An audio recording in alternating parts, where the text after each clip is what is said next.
ہر طرح کی تعریف اللہ ہی کے لیے ہے جس نے آسمانوں اور زمین کو پیدا کیا اور اندھیرے اور روشنی بنائی۔ پھر بھی کافر دوسری ہستیوں کو اپنے پروردگار کے برابر ٹھہراتے ہیں۔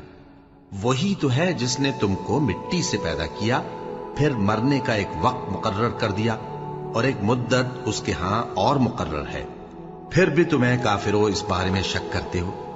اور آسمان اور زمین میں وہی اللہ تو ہے، وہ تمہاری پوشیدہ اور ظاہر سب باتیں جانتا ہے، اور تم جو کام کرتے ہو وہ سب سے واقف ہے۔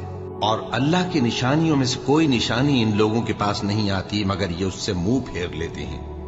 جب ان کے پاس حق آیا تو اس کو بھی انہوں نے جھٹلا دیا، سو ان کو ان چیزوں کا جن سے یہ ہنسی کرتے ہیں ان قریب انجام معلوم ہو جائے گا۔ کیا انہوں نے نہیں دیکھا کہ ہم نے ان سے پہلے کتنی امتوں کو ہلاک کر دیا جن کے پاؤں ملک میں ایسے جما دیے تھے کہ تمہارے پاؤں بھی ایسے نہیں جمائے؟